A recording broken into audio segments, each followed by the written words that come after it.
I'm Turtle. And Bunny. And this is Turtle and Bunny in the Roaring 20s. We finally got that down. It took us a minute. That only took us one try today. Right? Hey. That's actually pretty good. All right. Well, hello, guys. We're so excited to be talking to you guys again today. And this week we're actually going to tackle a topic that we've been wanting to talk about for a while because it's something we both really struggle with. Mm-hmm. But that topic's going to be people pleasing. Before we get into that, how was your holiday? Oh, it was good. Yeah? Well, I guess we're not quite to Christmas yet. No, but it's like that post-Thanksgiving kind of. Right. Like, it's like everything's a holiday. Yeah, and like we're finally past Black Friday. We're past Cyber Monday. I mean, don't get me wrong, the capitalism thing is still very much up my ass at the moment. Yeah. But like in general, it's just like everything. Yeah. Well, and we got all these shipping shortages going on. Oh, so usually I would be in the midst of like gift wrapping right now. Gift wrapping is my favorite thing in the whole world. But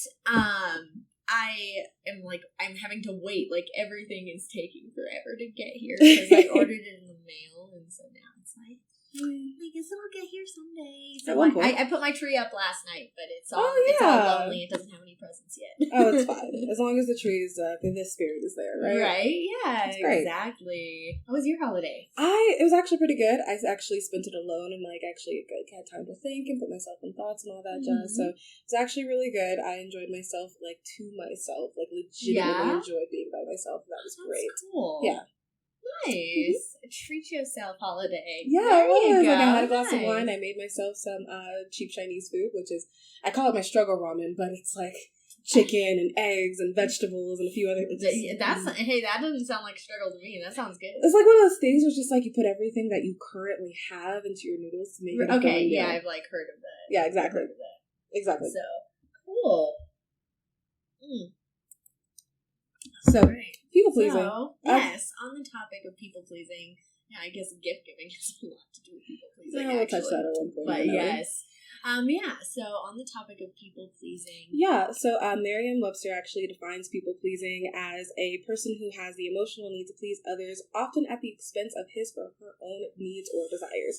So that is the Merriam-Webster version of it. I looked at it first on WebMD. Oh my god, it was so dismissive. It was just like people who just like to help people. I'm like, okay, cool. That is not encompass everything that people pleasing is. It's not just about wanting to help people. It's not just about wanting to make other people happy. It's about needing to make other people happy, even if it makes us unhappy. Yeah, exactly. Right? It also may encompass, or always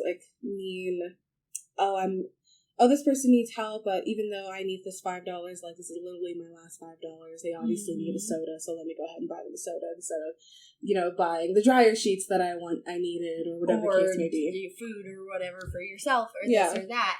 And it can come down to some really simple habits. And it's, the funny thing about people pleasing is it can, sneak up on us sometimes, too. Because, especially when you're aware that you're a people pleaser, I find that it can happen a lot of times where you'll go into a relationship and you'll be like, okay, I'm going to set clear and effective boundaries in this relationship. And you go in with the best intentions and you set those boundaries, but then the longer you're in that friendship or that relationship with that person, or even a working relationship, the more likely you are to compromise your boundaries in order to maintain a certain level of satisfaction with them.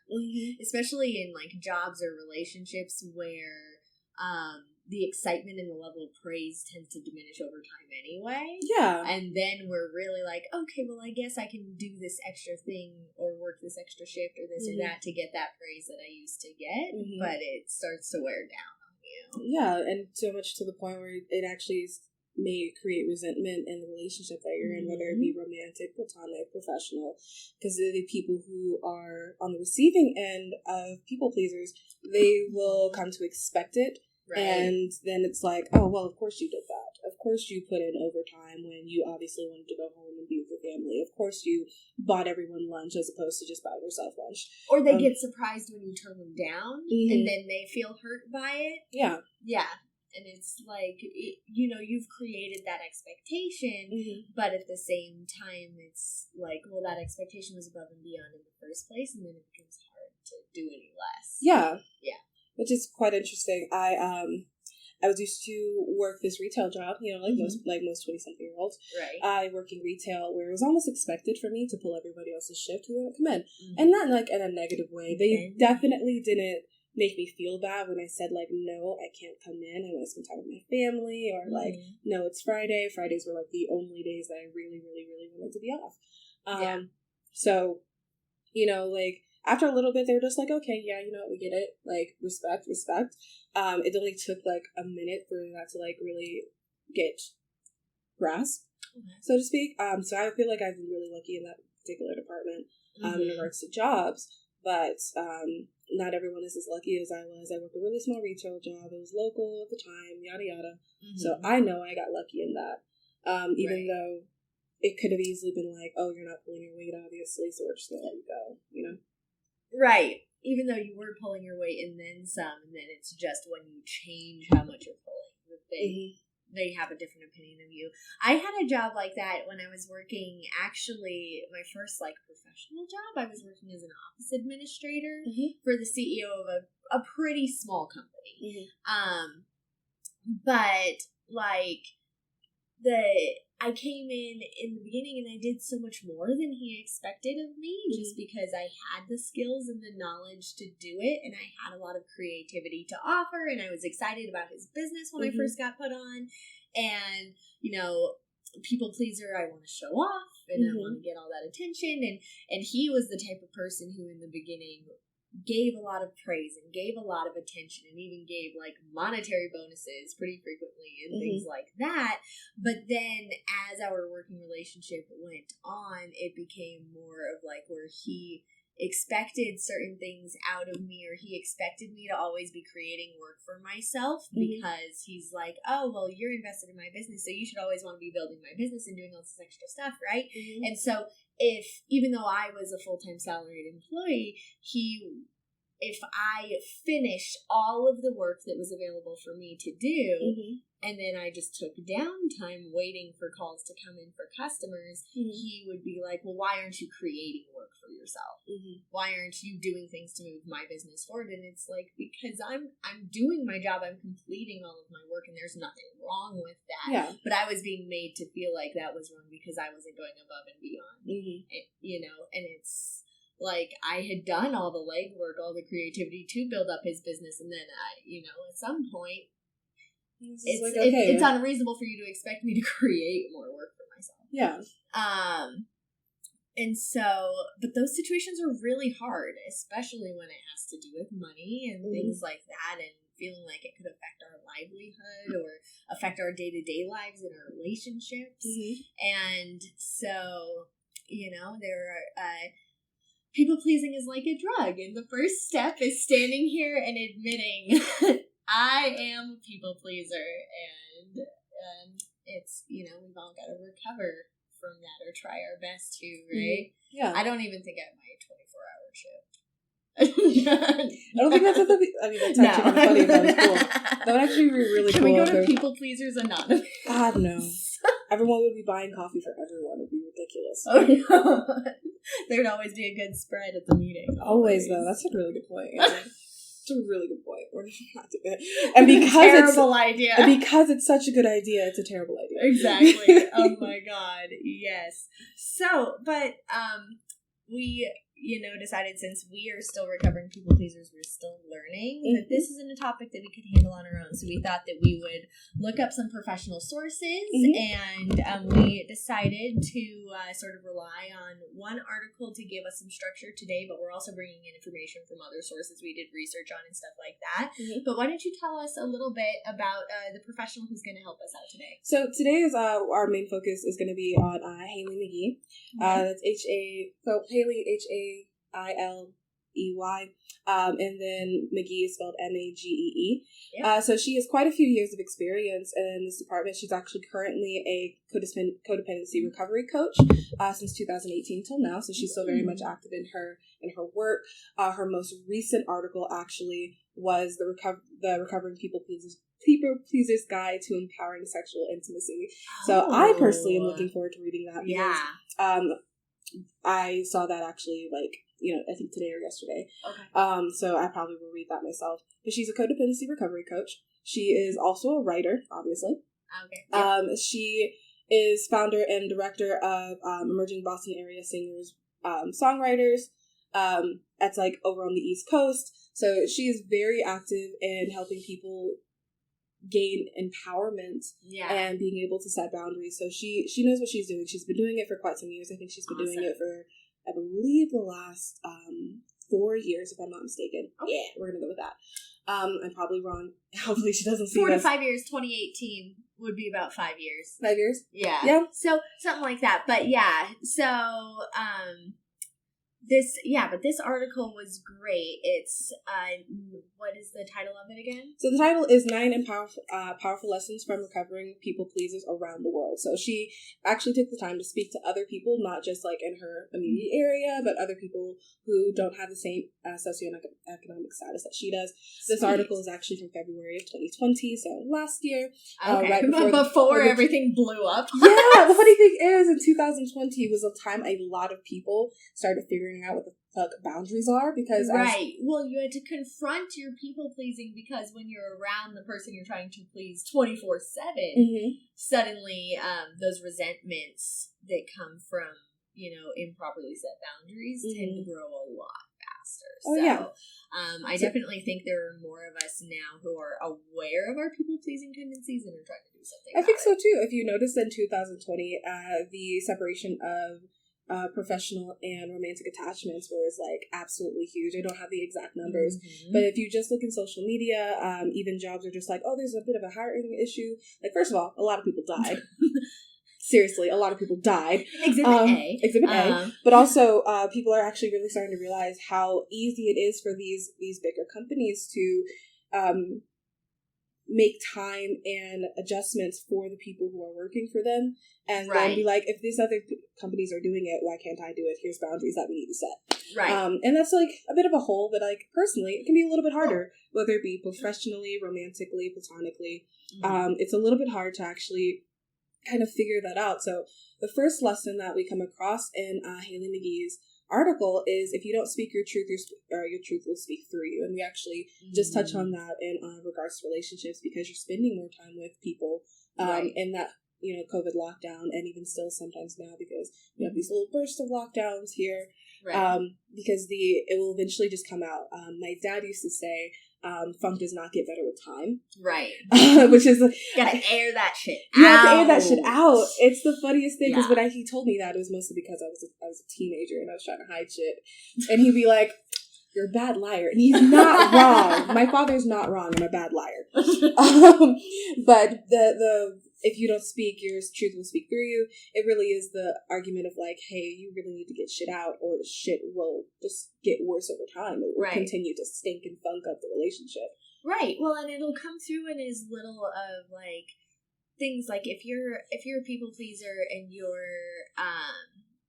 spouse is working from home and you have the opportunity, maybe it's like you typically get them coffee every day in the morning, but then, okay, now you guys are in quarantine, so instead of just you getting them a cup of coffee when you make your own coffee before you leave for work in the morning, now they're asking you to make a cup of coffee for them several times throughout the day. And then it might even come through in your behavior of where usually when you come and you deliver the coffee to them in the morning, you're nice and chipper and sweet and you give them a kiss and go on your way. It suddenly just becomes, here's your coffee. And, and over time it's like the excitement and the intimacy of that ritual becomes diminished, and you see it in those little aspects of the behavior. And so it's like, sometimes we may think that, oh, I'm keeping this to myself because I know that it's an internal, like, whatever resentment I'm feeling may be an internal, oh, it's my problem, it's not really their fault that I feel this way. It still comes out in our behaviors, and it still ends up affecting our relationships and our partners, and our friends really do see those things. Sometimes even when we don't think they do. Well, the good thing is, hopefully you can start building a community around yourself who's actually going to call you out and be like, hey, you're doing this thing that really pisses you off. You should probably stop that. Well, I can't stop that. It makes them happy, this, that, and the other. I feel like you and I pretty much do that for each other. Yeah. Of like being like, hey, like, I see what you're doing, but this, I don't know if it's really going to make you happy or it's just going to make them happy, which makes you feel secure. Mm-hmm. So one of the things Nikki actually says is I think I lost it. Hold on. That people pleasers around the world agree external peace does not necessitate internal peace. So there's the issue like, okay, everything is copacetic. I'm going to work and they're satisfied with my job, this, that, and the other, and I am literally dying on the inside. I mean, I'm not getting the recognition I asked for, or they just expect me to do all these things, and of course it's easier to just do what they expect me to do. But even so, you really do have to be like, okay, would I rather be uncomfortable for a little bit while I'm comfortable in the long run on the inside? So it's really a bit of a balancing act, but if everyone is considerate of everyone else while also maintaining inner peace first, it would make things a whole lot easier. But hey, we don't live in a world that's that way. utopia, right? That's we all utopia. wish it could be that way, but it's not that simple. But the point is that yes, just as no matter how much we try to make peace with what's going on around us, that doesn't mean that it's going to make us feel better on the inside. And at some point we have to acknowledge if everything around me is going quote unquote fine, then why don't I feel fine? What inside me is not fine? And a lot of times it has to do with the fact that either you feel like you're not pleasing someone to the standard that they want to, or in the end that you're not truly pleasing yourself. Yeah, so the thing is, you'd be surprised because people pleasing can be culturally significant, not just in America, but you'll look in other cultures where it's kind of expected for you to go above and beyond for people, and that's a cultural symptom, but it's also a symptom of codependency, where we are depending on other people for this kind of validation that for some reason we have gotten so used to getting from other people that we don't give it to ourselves. And it's actually quite interesting. So recently, in my own personal experience, I work a job like everyone else. And I really had to be like, hey, I understand that I'm at this point. You give everyone, my supervisor, he sends out hey, this is how everyone's doing. And I'm just like, hey, I see that you're doing this for other people. I'm at that certain percentile. Can you just put it in the email that I'm doing that too? And he's like, oh, yeah, I can do that. Just pointing out that you need the acknowledgement. Yeah. Which is slightly frustrating because why the fuck do I need acknowledgement from this person when I'm clearly in the stats that I have? But it's still okay, yeah, I have a bit of a codependency issue, but at least I'm not demanding everything, all the recognition all the time. No, but I totally get that. The same thing. It's so random, but I overheard my coworker say once that that one of the managers gave them a free dessert because their add-on sales were 150% over goal. Wow. Well, I hit that much pretty frequently. Our goal, our add-on sales goal at work is $5 per person that we serve during our shift, and I am over $10 per person, probably at least 3 shifts a week. Yeah. And my managers are always like, oh, good job. And then they sign my slip and they send me on my way. And I'm and it's I know it's really stupid, and it's rare that it was that one time thing that she was oh, he did a really good job and she gave him the dessert or whatever. But I'm I feel like I hit that score frequently and they don't even know. No, well, it's expected of you. There's also that. Right. Well, it's not expected of me to do that well. So that's a part of people-pleasing, too, I guess. And actually, you know what? I think that's actually even a different category than people-pleasing. It's approval-seeking, which I think we'll do a whole separate episode on. We can do that, yeah. Because, there's people-pleasing is when you cater your behaviors to make other people happy, whereas approval seeking is when you seek out approval in others for the behaviors that you're already doing in order to make yourself feel validated in doing them. Yeah. So, but what is another good lesson for us on people pleasing? Sometimes it's hard to access your wants and needs, and a great step is to tune into your body's simple physical and mental desires. Okay. One of those things is for me, it's usually when we go out to eat. Okay. I usually just tag along with other people who are like, oh, that's what they want to eat, so I'm going to eat that too. Okay. Right? Even though, really, I don't like McDonald's. Okay?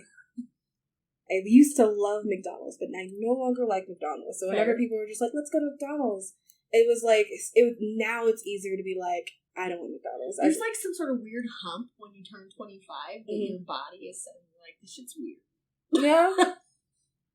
Yeah, actually, I stopped liking McDonald's like a year and a year and a half ago. But right. Yeah, before I like right around this like mid-20s, something happens in your body's like, that level of grease is not acceptable, bitch. I'll still do a good burger and fries, just definitely not the McDonald's. We'll be right back, but first, let's stop for a sip. Damn, you finished that off. Do you even know what you're drinking? I have no idea. You poured something in my glass, and that was about it. You do this every time. No, I don't. Yeah, I do. Just like a second. It's pomegranate 7-Up. That's what for the holidays. I don't know. I don't think it tastes much like pomegranate. It doesn't. It was sweet. No, it was good sweet. Though. It was sweet. That's all I cared about. Yeah, and red, and it didn't end up on your carpet. Yeah, right. It wasn't like a bitch to get out of, but still, I'm just like, it should out of my carpet. If I get on this blanket, I don't give a fuck. You know, it's really funny because you and I grew up watching, Billy Mays and the OxyClean commercials and all that stuff. Like, and I know who Billy Mays was, and I'm like, was so sad when he died and all this other stuff. Yeah, but the funny thing is, I was 25 years old before I learned the actual power of OxyClean. Freaking love OxyClean, man. Never used it before. What? She got me out of so much trouble. Why? Because my dad normally does laundry. Okay? What were you doing that you were trying to hide from your parents with your laundry? Okay, see, I wasn't supposed to be sitting in the grass, okay? And sometimes I just wanted to pop a squat and not have to go anywhere, and the concrete was hard, and sand is uncomfortable. You were literally not allowed to sit in the grass? Because, no one likes getting grass stains out of shit. Okay, I guess that's fair. I guess that's legit. And I was living in a place where there was a lot of red dirt. Oh, okay. That shit literally will never come out of your clothes, even with OxyClean. No, but it definitely lessened the issue because, my dad was just like, you're doing your own laundry at this point. And I'm like, you know what? That is a good point. Okay. Because fair. Love my dad. He was just like, nope, doing your own laundry. I'm just like, okay, respect. Fair. Thanks, Dad. So, now I know how to do laundry. The pro tip here is if you're in your 20s and you haven't learned the power of OxyClean yet, it isn't just Billy Mays magic. It's real. It's real. It's real. It's awesome.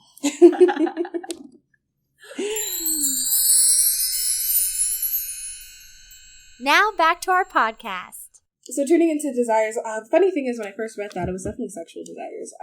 Okay. I was actually looking at it, I was just like, I thought physically, not just eating, but also be just like, I don't want to go on a hike. I don't want to go on a hike today. I don't want to go out and do anything. I want to stay home and I want to bake my cookies and call it a freaking day. Yeah. So that's something I'm actually going to have to deal with when I go visit my family.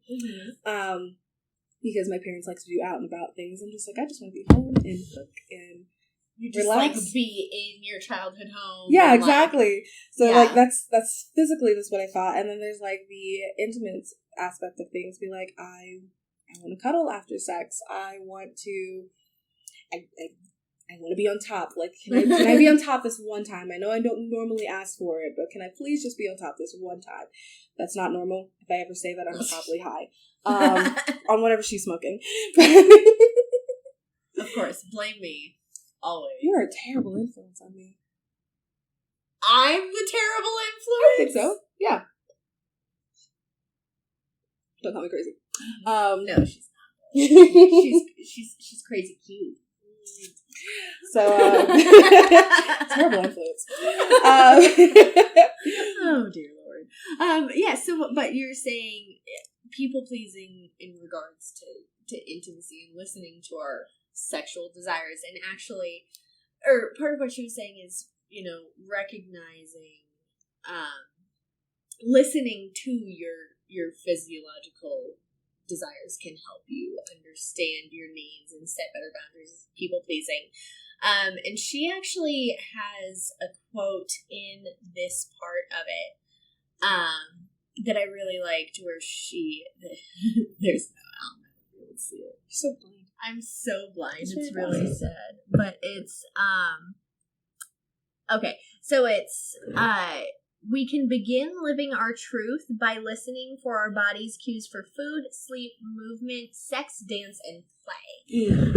And I really liked that, and thinking about, I think sometimes we forget some of these categories. Like, we think about water, we think about food. A lot of times we think about sex because our bodies tend to scream at us about sex at this age. Yeah. Wait, can I step in real quick? Oh, Stop faking it. Yeah. Stop it. That's actually, I think, part of one of the lessons further down. I think so too, but I really want to emphasize that now. Don't please stop faking it. It just hurts you, and it hurts your partner, because then they think you're having one type of experience, and you're not. And so you'll hear us talk about it a lot, that informed consent, and in a way, when you're faking an orgasm, you're changing they're not consenting to the same experience that you're having, where it's like they're having this deep emotional experience and you're not in there with them. It's not the same thing, you know? And so, but anyway, sidebar on that. But yes, and I think but it's easy to think about food and sleep and sometimes sex, because those things are the most demanding to us. But also just remember sometimes to stop and listen to your body and your mind and ask, do I need to dance? Do I need to play? And what is play for me? Is it going on a hike, or is it staying home and reading a book?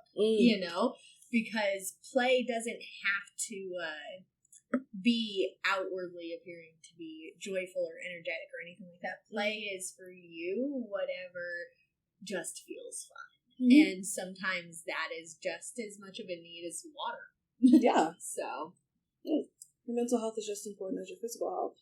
Absolutely. I was really doing that a lot. Now that I live alone, I literally have the space to be myself. Right. And one of the things that I realized I was really limiting myself on was stimming. I normally have something like fidget with my hands on, or if I'm like trying to process something, I shake it out, which is so funny because it originally started when I was playing volleyball, and sometimes when I would just get excited, I would just I have to do this. Okay. And other people thought it was weird, so of course I would stop doing it. And now I'm like around people who are just like, yeah, we kind of expect you to be weird, so how about you not hold back on it? I'm like, right. Right. And sometimes one of the biggest things that can free us from people pleasing is just being surrounded by people who understand our quirks, right? And make us not feel like we have to hide them. I totally get that too, because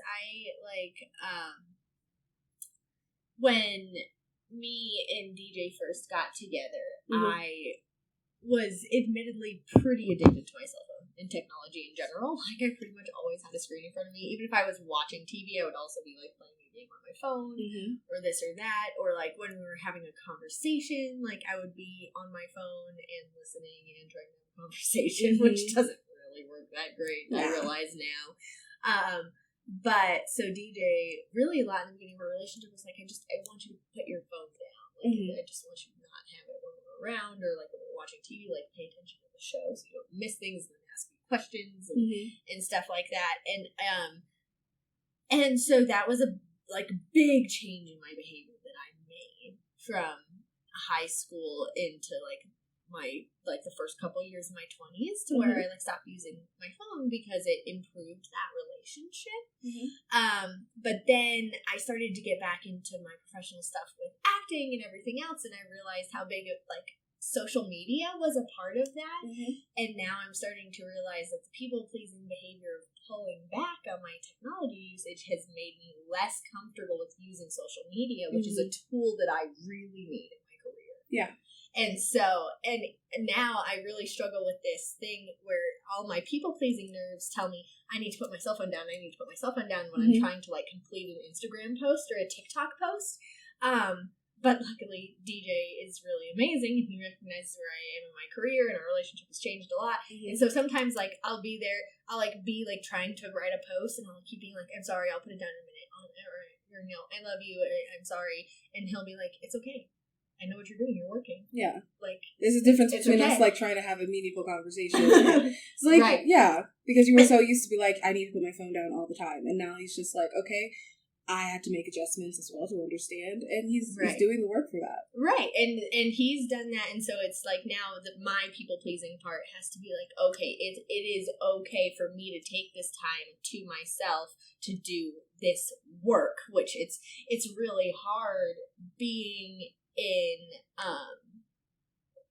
being an actress and being in a social medium, because so many people are like, oh, well, posting on Instagram and TikTok, that's not your job. And it's like, for me, in this day and age, if you are an entertainer, social media becomes your job. And so it's really hard as a people pleaser to like stand up for myself and be like, yes, this is my work. I am working right now, and this time is valuable and important, and it needs to be set aside. I'm slowly learning how to stand up and say that, but it's still tough for me sometimes to not be like, oh, well, I shouldn't spend so much time on the screen. Yeah, well, that's the trick, those people don't pay your cell phone bills. So, anyway, I did want to kind of move on to the next lesson, or another lesson in this article by Magee, how caregiving can actually be selfish when we don't have a strong foundation of self-love. Bruh. Okay, so I have always lived with other people prior to living here. Same. So live with my parents, live with ex-husband, live with friend. So taking care of other people was kind of just like, oh, this just makes sense. I'm used to this. Right. And at one point I was considering moving with you and DJ to California. Right. And that was it was an idea of like, oh, well, that's another group of people I get a chance to take care of, yada, yada. And I didn't have like the actual time to sit and be by myself and really consider what it was like being alone and taking care of other people because, you know, every now and then I can do that as opposed to taking care of other people because I feel like I have to. Right. Which is, wow. It was actually quite interesting because when I was leaving my ex-husband, I felt incredibly guilty because I felt like I had to stay.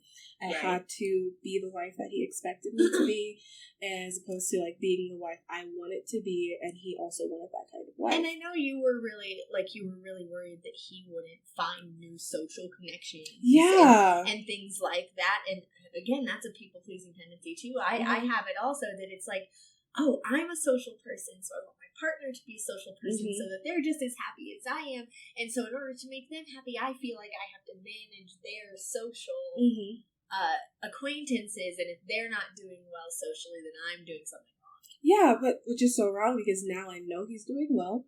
Well, as far as I'm aware, he's doing well. He doesn't need me. I was something that was supposed to simply add to his happiness, not be the core of.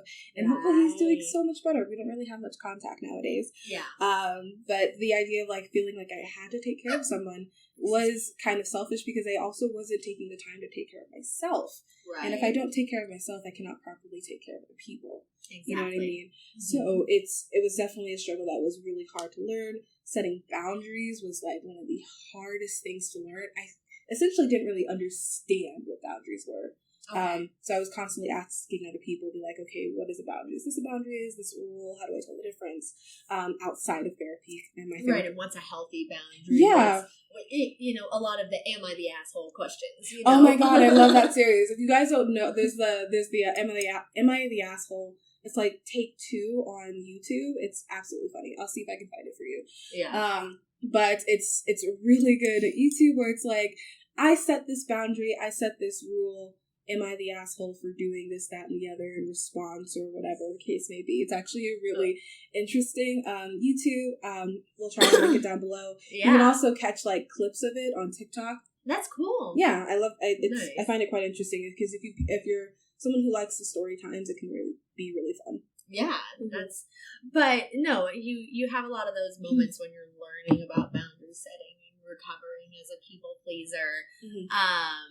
And another interesting way that this manifests, at least the way that it manifests for me, is that if I am having a really bad day or a really hard time, or I'm just not in an emotionally good place, if I'm PMSing, whatever the hell it is, if I am not in a stable place, I will get very upset if DJ won't let me do things for him, or like gets too impatient and decides to do it himself.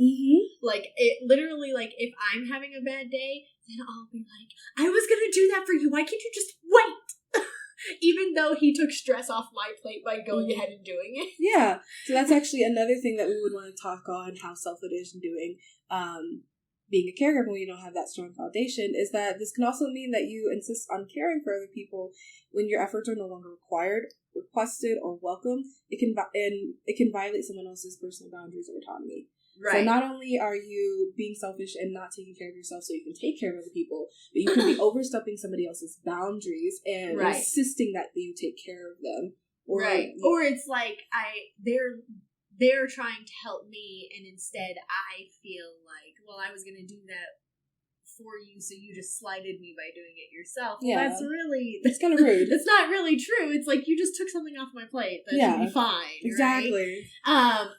I think that's definitely the part of that category that I fall into, where if I am feeling emotionally unstable and somebody asks me for help and then they take back the request for help, then I'll get really upset, even though that's not logical. And sometimes it's like first of all, you should take people as their word for it, because sometimes they're just like, oh, well, I got it now, so you're good. That doesn't necessarily mean that they were being impatient, or maybe they just thought... It makes me feel like I failed because I didn't get it done, you know, and that's not true, you know, and that's one of, I think, the things that I personally am working through in part of my recovery, is recognizing when it's like, it's okay that you don't have to do this thing for them. Yeah. And not feel guilty about it. So let's go ahead and on that word, we're going to go ahead and touch on something else. I'm going to skip number 5 and actually go to number 6. Okay. It's totally normal to feel mean. It's totally normal to feel mean, guilty, or overwhelmed after setting a healthy boundary. Oh my gosh.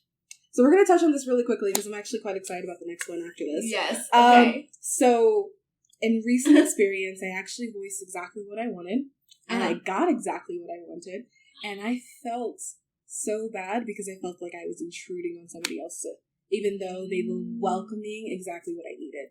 So I'm just like, it's not, I don't need to feel guilty or overwhelmed. In fact, I took like a whole day to really unpack that. Yeah. Because, it was a little overwhelming. It was different. I wasn't expecting it. And it's not that, like, I grew up in this kind of environment that's just like, you have to make sure everyone else is okay all the time. Because, like, it's, for me, it really is mental health issues. For other people, it really is just how they were raised. And it's just like, it's going to be different. You did not expect this, because this is not where you initially thought your path was going to be on. But you are doing what's best for you, and that is okay. Right. Especially if you have these people in your life, even if you don't have these people in your life who are encouraging this growth. Right. You know what I mean? Yeah, and it's also, like, in this line, it is okay for your boundaries to make somebody else uncomfortable. Because if they are made uncomfortable by your need to set that boundary, they have the choice as a mature adult human to not participate in whatever is required to interact with that boundary. And sometimes that's tough, because it means, you know, maybe you guys don't hang out as friends anymore, or you need to change your working relationship, or you guys aren't really compatible as partners. And those things can be hard and scary to address. And there's all different levels of, you know, from, okay, this is a boundary that makes me uncomfortable, so we need to change the way we interact, to this is a boundary that just doesn't work for me, so we can't interact anymore. And those are hard and scary and complex to put into place. But the point is that negative feelings, whether they're by you or by the other person or people affected by your boundaries, negative feelings do not invalidate the appropriateness of the boundary. Do you have any examples of those boundaries that you might have set? I used to have a male friend of mine who we dated long distance for a while, and then we ended up breaking up because it was a poly thing, and his girlfriend and I just weren't getting along anymore, and so he and I broke up. But then we continued to be friends, and then the two of them broke up. So he and I started having like a sexting relationship, or like a flirtationship over text message. We weren't really like in a relationship anymore, but we were having like a flirtationship over text message, and sometimes we would like talk on the phone and stuff like that. But then when I got into my relationship with DJ, then DJ and I were being exclusive, and so I tried to tell this friend, I was like, hey, I still want to be friends with you. I still really like talking to you, but I don't want you to like flirt with me or make suggestive comments towards me anymore. And I'm not going to do that with you anymore. Because you still wanted a relationship. I still really enjoyed being his friend. We'd known each other for a couple of years, and we'd been through like several things together that were pretty intense, and I still wanted to be his friend and talk to him and all of that, but we had always had this very suggestive nature to our friendship, and I was like, if we're going to keep being friends, I need that to change. And like I said, I put that boundary in place, and he said that he was okay with that, but then like after a few weeks, he started like sending like probing like suggestive comments and stuff like that again, and I would be like, hey, I have a boyfriend, please stop, like I don't do that anymore. And like I just kept sort of trying to brush him off because I'm a people pleaser, and I didn't want to lose this friendship. But eventually my DJ found the text messages, and he was really upset by them. He's like, this guy is not respecting you, he's not respecting our relationship, and I don't think you should, that's appropriate. Like, I see that you keep telling him not to say these things, but he's obviously not. And DJ was pretty upset by that. And so I had to come up and say, recognize in myself, like, okay, this isn't a healthy relationship. This isn't a healthy friendship. He doesn't respect me. And so I have to go ahead and set that boundary within myself as a people pleaser. I have to say, this relationship is not healthy for me, and I have to let go of that friendship. And so that, was a difficult, both setting the initial boundary was uncomfortable because I didn't want to change the nature of the way that I was speaking with that friend. Not necessarily because I wanted to keep talking sexually with him, but I didn't want the camaraderie or the sort of energy of our conversations to change because I enjoyed the way that we talked to each other, but and I didn't want to lose the friendship, so it was really uncomfortable for me to set that boundary in the first place, and then it was even harder and more uncomfortable for me to accept a boundary on myself, where it's like, if this relationship that I'm pursuing is really important to me, then I have to set a boundary on myself that I'm not going to talk to this person anymore. Both of those were really uncomfortable, but they were really healthy and really important for me to put into place. And better for you in the long run. Yeah. Obviously, because now I'm engaged. So I did also want to touch on how that may have been a little bit new for you, just because it feels awkward to state your needs or take space doesn't mean it's wrong, and it just means that it's new. Right. And it's quite interesting because when I first read that, I thought about this one episode from Avatar: The Last Airbender, and I know you didn't really watch that growing up. Okay, so there's this one episode where we have a exiled prince who is just trying to do whatever he can to please his father, come home, and be the golden child again, right? Classic. Well, the classic, I just want to do what my father wants me to do so he'll love me again. Right. Okay. I love Avatar: The Last Airbender. His character art was glorious. One of these days you'll watch it with me. Zuko growing was absolutely chef's kiss. Okay. Anyway, so at one point, Zuko has been hunting down this person he's needed to hunt down for the last, half a decade. Okay. Or something along that lines. And he finds something that is going to be pivotal to his goal, which is pleasing his father. And and what happens is he lets this thing go. All right. It's actually Appa, this big Okay. Wonderful sky bison, glorious beast. And he actually gets sick, like physically ill. Okay. From doing this thing that he did not initially anticipate because it was so against his character. Okay. So he physically got ill for going against his initial character, which I think was, oh my god, it's so glorious. I could probably talk about Avatar: Last Airbender like all day. And I did on Tumblr at one point. All day I found this person on Tumblr and we talked about Avatar: Last Airbender for like a week straight and then we just ghosted each other. Well, but the moral of the story is that when we are doing something new, and particularly something new that is scary, we experience what's called cognitive dissonance. I don't know if you've heard of that term before. For those of you who don't know, cognitive dissonance is when you receive some type of stimuli into your brain or your body that fundamentally counteracts what you believe about yourself or about the world at large. And sometimes that stimuli is literally you taking out an action that you believe is against your core values or against something you would have expected yourself to do. And so as recovering people pleasers, sometimes if we have been in a people-pleasing relationship for so long that we build up a really intense level of resentment or uncomfort or discomfort to where we get to a breaking point, and we make a change on a snap decision, or we, finally come out and say something to a partner that we've been holding back or whatever. It may happen suddenly as a result of holding back or have been pleasing that person for too long, and then you will get sick or feel really depressed or even go into shock because you're experiencing this intense cognitive dissonance of, oh my god, in my rational mind, I never would have done it that way. Yeah. And that is perfectly normal to experience, and it doesn't.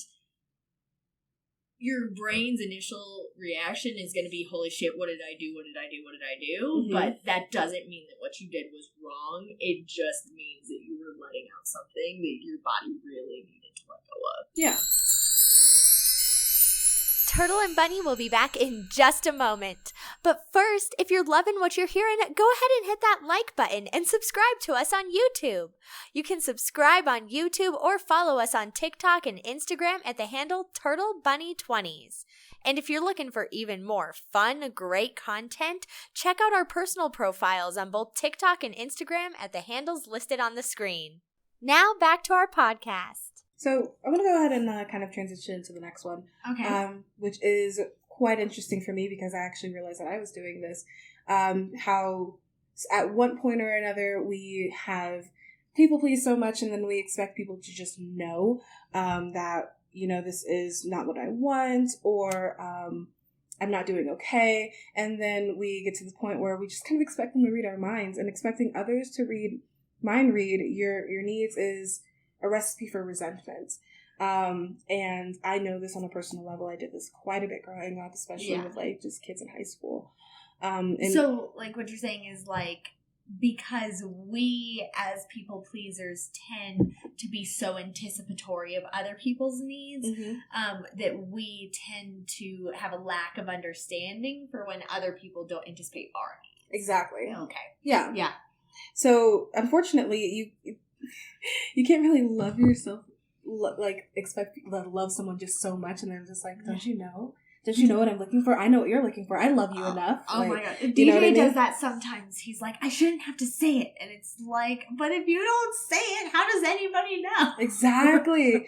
So then at this point that you're arguing with people, and it's just, it really creates the resentment of hey, I have loved you enough to anticipate everything that you need. Why haven't you done the same for me? Because not everyone thinks that way. Not everyone's thinking, you know what? They really don't want to bend down and take off their own boots right now. Let me go ahead and just take off their boots for them. Yeah. And of course, I come home and they're like, hey, how you doing? I'm like, why don't you take off my shoes? And then I'm pissed off. Right. You know what I mean? But if that's not a caretaking act that you've expressed interest in, then somebody might not realize, especially if they've never had anybody else do it for them other than you. Yeah, exactly. Yeah. Like, oh, she's just doing something special for me.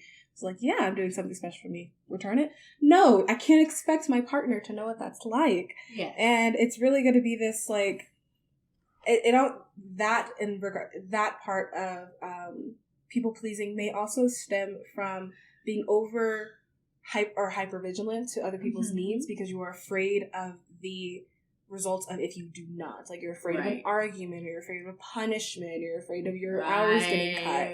Oh my gosh. Yes. So that definitely may stem from just how you grew up. Like, you always anticipated what your parents needed. Yeah. Because you were simply afraid of what they would do if they didn't do it. And because they were your parents, they may have been a little bit more in tune with you and be like, oh, I'm washing less socks. Let me go ahead and buy new socks, kind of thing. Right. Your parents generally do anticipate your needs. Yeah. Because they've had to anticipate your needs since before you could communicate them, right? Mm-hmm. And nobody, at least in your formative years, nobody knows you better than your parents, really, because yes, they know every little thing of, oh, when she gets upset, she wants to eat this and hold this stuffy. And I mean, most of the time, even our wedded partners don't know us that well until a decade into a marriage, It's a journey. Oh, yeah, it's a journey. We're still learning stuff. Like, DJ is very good at anticipating my needs, and I'm very good at anticipating his, but sometimes there's still things we just don't know about each other. Mm-hmm. And so, especially in our 20s coming out into the world, we, especially those of us who have had the opportunity to grow up in privileged families and families where things were always provided for us, we are very used to people who are close to us anticipating our needs and following through on those things. And, one of the things about just having good parents and things like that. And so it sometimes, especially in our 20s, can be hard to come to the realization that not everybody is going to know us the way our parents did and anticipate our needs the way our parents did. And sometimes that even includes us not anticipating our own needs very well. I will say I'm so grateful that no one knows me like my parents do. That should be weird. I still, plan on, seriously, I plan on visiting home, and I plan on asking them to their face if they already knew if I was queer. Oh, really? Just kind of curious. Did you know when I was growing up? Was it on your radar? At all? Could you tell us, I was just friendly, a little too friendly to everyone? Oh my god. Right? So the funny thing is, in regards to the creating the resentment thing, another thing in regards to people pleasing is if you struggle to set boundaries, like some of us do, you have a tendency to cut people out when resentment comes up. Like, you've just been doing the people pleasing for so long, you already have a hard time setting boundaries, and because they are overstepping these boundaries you barely had set for yourself, you're just going to cut them off. But learning to set boundaries as a people pleaser is actually going to help in regards to relationships. Setting boundaries is healthy for relationships, especially if you want them to last. Be like, don't fold my socks. All right? Don't ever fold my socks. And then you fold my socks.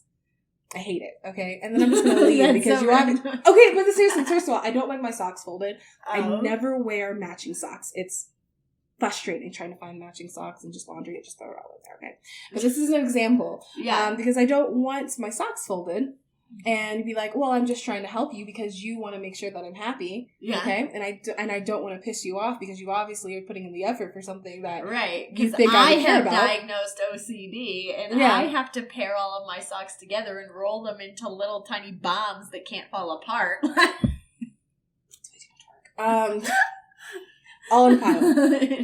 All in a pile. The difference is here. Seriously. It's like, you guys see at episode 1, this whole thing is a mess. It's a mess, okay? I know what's around here. I know it's everything that's in that closet. No. She's the beautiful disaster, and I'm the one...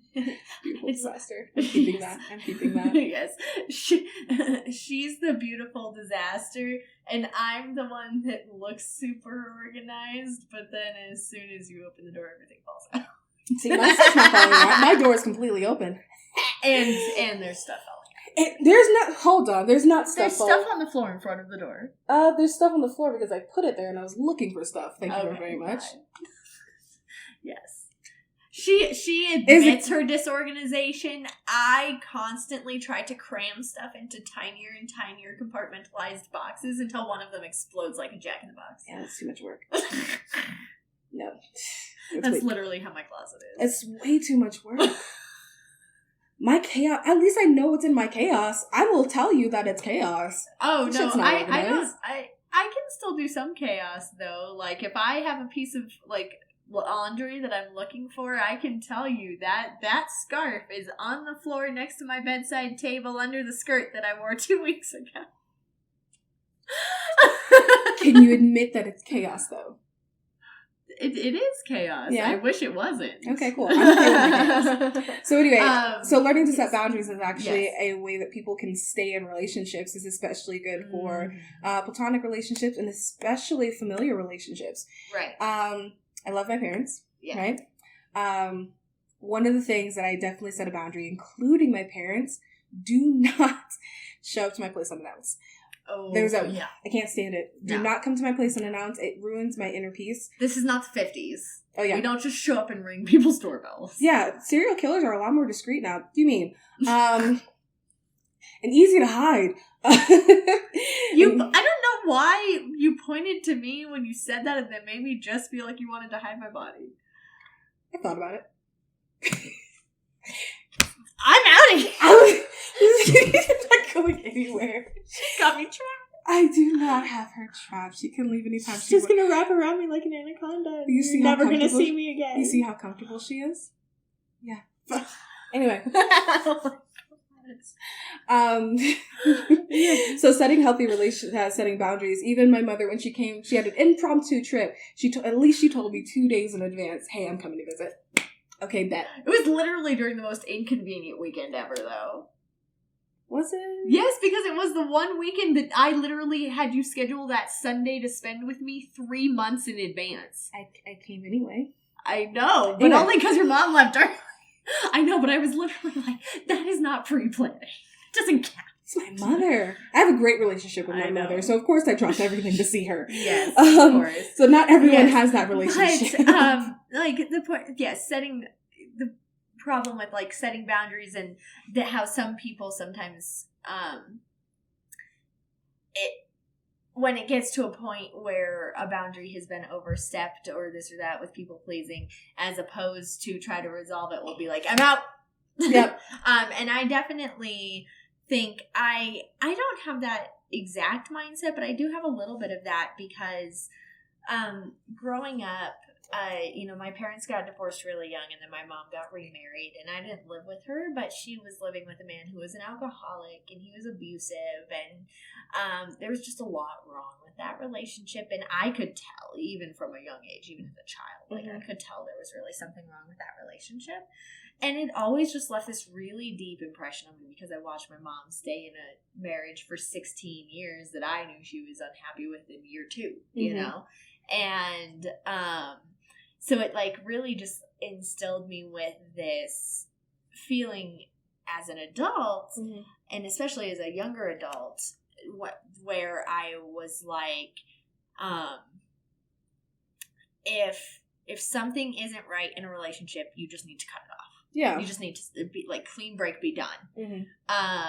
Like, once you decide you're done, and you just need to be done. And and that's because to me, I was like, otherwise I'll end up like my mother and I'll be in this cycle forever, just over and over and over and over again. And so I think it's important to recognize that as much as that's an aspect of people pleasing, in the fact that it's like, oh, if I know that I'm going to do something that's going to upset you, then I want to remove myself from this relationship as quickly as possible afterwards, so I don't have to experience any of the fallout.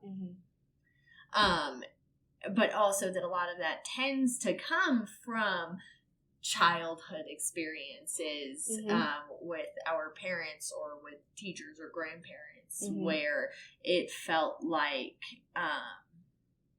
if we didn't immediately remove ourselves from the situation, it would be harder to uphold that boundary.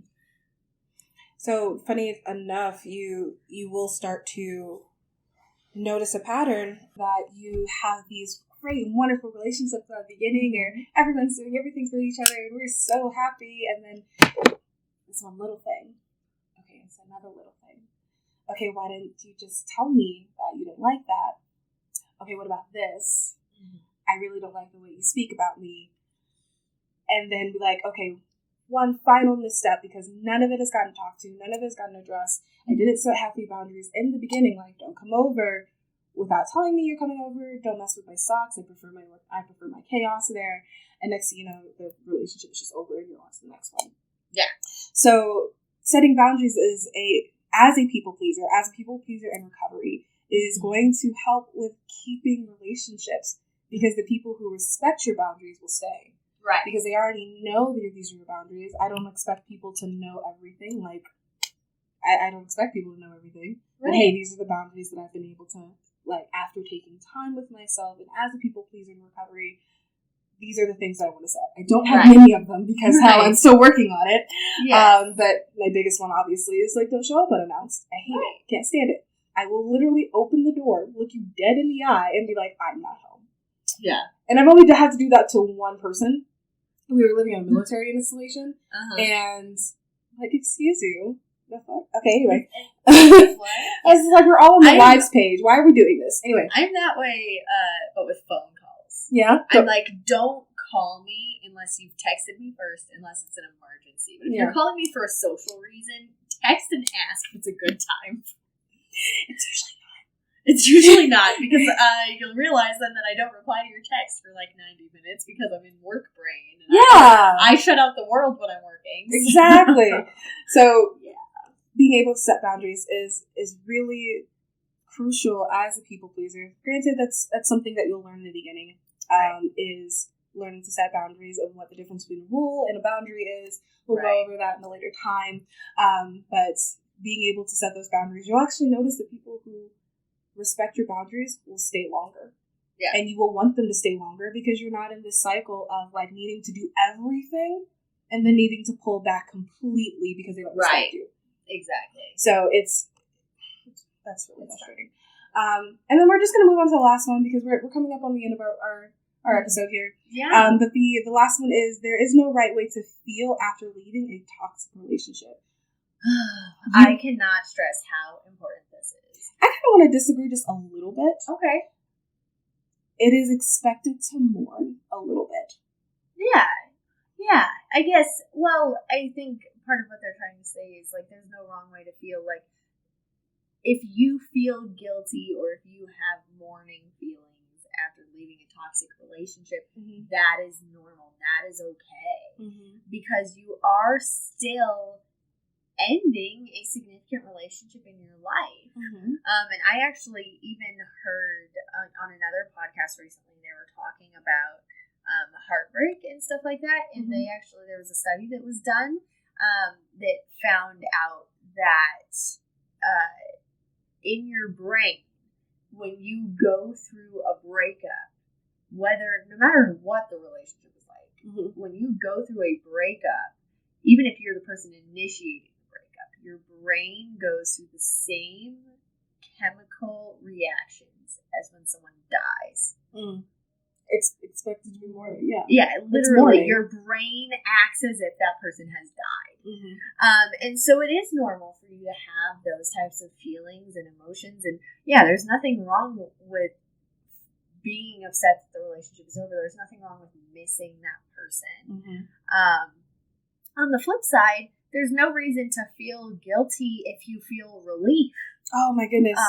Or feel guilty even if you feel excitement. There is nothing wrong with that. Allow yourself to experience whatever you're feeling. Because it's all a valid part of your process and of allowing yourself to be wholly and authentically yourself in that relationship or in the dissolution of that relationship. So, in the few months that I consider myself a people pleaser in recovery, The biggest thing that I've had to learn is to allow myself to feel. Okay.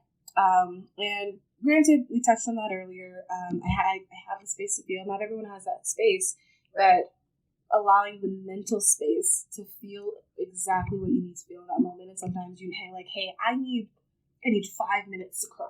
Yeah. Like right now, I need 5 minutes to cry. I'm gonna go over here. I know I'm in the middle of the grocery store, but I need to cry right now. Yeah. Right? I cried out, okay, and moved on.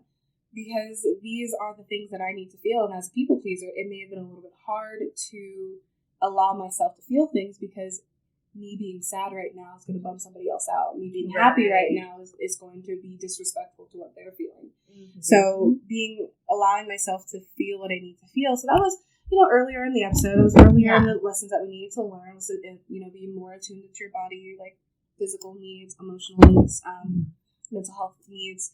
So allowing myself to feel in this like journey of being a recovered people pleaser, and I will probably never stop being one, is really tuning into my needs in the moment I need it. You know what I mean? And sometimes that's not always convenient. Like I'm at work or I'm out with friends or I'm in public or I really have to take care of these bills. But feeling what I need to feel as soon as I can feel it is one of the biggest lessons that I've had to learn in this journey. Not like holding those emotions back. Yeah. Just giving yourself the opportunity to experience them. And some lessons was like one of the most pivotal lessons in your recovery process. I think for me, it's been just recognizing that it's okay to advocate for my work. I think that's one that I am really struggling with is just, being struggling not to feel guilty when I am saying I need to spend time on work instead of spending time with my partner. And that's really hard for me, but even he tries to tell me that's okay, it's your career, I'll validate you and I'll assist you, but for me, I still have trouble giving myself permission to take that time away from my relationship to focus on my career. And so I think that's something that I would want everybody to leave with is if you're a people pleaser, don't feel guilty for having ambition. You're allowed to have dreams of your own and things that you want to work towards. So don't feel guilty for having dreams. Don't feel guilty for having ambition, and don't feel guilty for taking time away from somebody else in order to make time for those things that you're striving for. Because again, people who are in your life who really care about you and respect you will understand. And they will help you make time, and they will reassure you when you need that time. And that's a lot of what I'm getting from DJ now is that he's reassuring me and he's telling me, and that's really important for my recovery as a people pleaser, is also to have a partner who recognizes that I have those tendencies and is willing to let me know that it's okay. He knows that I just need to hear it's okay for you to go work right now. And so also don't be afraid to talk to your partners about the fact that you are a people pleaser. Let them know, sometimes I need that extra step of you telling me it's really okay if you don't do this right now, or I really do have this handled, and whatever phrase is comforting for you, be comfortable talking to your partners and letting them know, if you're telling me something is okay, instead of just saying it's okay, I need you to say, it's really okay, babe. I understand that you are focusing on blank, because just having that extra, I understand that you're doing X can tend to give us a lot more comfort of people pleasers of, they're just not saying okay in a dismissive fashion. They're saying okay because they really mean it. So, all right. Well, this has been a really good episode, and this article was great. I really loved reading this because a lot of these suggestions were great, and I hadn't really thought about them beforehand, but once you think about them as a people pleaser, they make so much sense. months. Yeah, exactly. So why don't you? We're gonna wrap up today. Yeah. Why don't you tell us where we can find you? Yeah, absolutely, guys. Well, thank you guys so much for listening and following us today. I hope you guys have heard some good stuff. If you guys want to hear more, you can follow me personally on Instagram and TikTok under CaitlinSayersSays. The spelling is in the description down below and on the screen. But again, that's Caitlin Sayers Says on TikTok and Instagram. And you can also follow the podcast on TikTok, Instagram, and YouTube under Turtle Bunny 20s. That's Turtle Bunny 20s on TikTok, Instagram, and YouTube. The full hour-long episodes are always released on YouTube, but we release exclusive clips and tips and different things like that on our Instagram and our TikTok, so make sure you're following us on all three. And where can we find you, Bunny? So I'm mostly on TikTok. That's where you'll get the most engagement out of me. But I'm on TikTok as BunnyGirl9621. And on Instagram, you'll occasionally see me there as Bunny_girl9621. Both of the spellings will be in the description below. Absolutely. Well, thank you guys so much. I hope you guys have a lovely holiday. I know that Hanukkah and Kwanzaa are starting up soon. Christmas, I think we have one more episode before Christmas. And then just so you guys know, we are taking off the week in between Christmas and New Year's to just enjoy ourselves. But then after that, we'll be coming back with a special guest. We'll be having one of our other best friends join us on the podcast.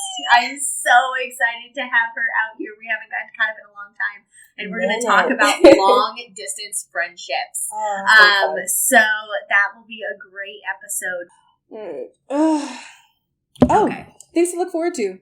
Anything you're manifesting this week, or anything you're looking forward to this week? Accomplishments this week? What's up? Oh my goodness, I don't even know. I'm looking forward to finally getting all my Christmas decorations up this week. Oh, nice. And getting my Christmas presents in and wrapping them this week. I don't know. I feel like I had something to manifest and I totally forgot. So for me, I don't really have anything to manifest, but I did finally buy my plane ticket to visit my family. Yes, you're going home. Yes, I'm going to visit my family. I'm super excited. I'm not going to do it for the holidays. I'm going to wait till after the holidays. Okay. So I'm really looking forward to that. This is the reason why I was so excited, not just because I'm visiting my family. That's going to be like at the end of January. Yeah. But I'm more excited about the fact that I booked it myself. I have not actually ever before this past weekend booked my own plane ticket. And that was just something I had never had to do before. I always had my parents do it, my ex-husband do it, my friends do it. Hashtag adulting. So I was super excited about that. There. Also learned, if I needed to, I could also pay for my plane ticket in installments, and I don't have to. Yeah, I don't know. Maybe it was just fun fact, guys. I don't know if it was just American Airlines, but I'm just like, I think I'm gonna do fact: American Airlines lets you pay in installments. Yes. Good to know. Next time, because I plan on traveling a good chunk over the next year. So, you guys, everybody, happy holidays. Remember, during this season, when you're giving gifts and when you're spending time with people, to put yourself first. Listen to your body, listen to your mind, and make decisions based on what you are capable and comfortable with. And remember that you don't ever have to feel guilty for setting boundaries or for giving within your means. I hope you guys all have a happy holiday season, and we'll look forward to seeing you next week. Always a pleasure, guys. All right. Bye-bye. Bye.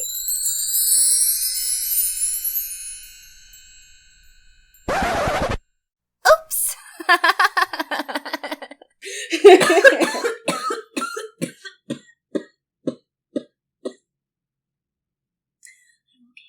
We good? Yeah, all right. Die. No dying. Slightly die. It's because she smokes a lot of weed. She's not wrong. See? You mean...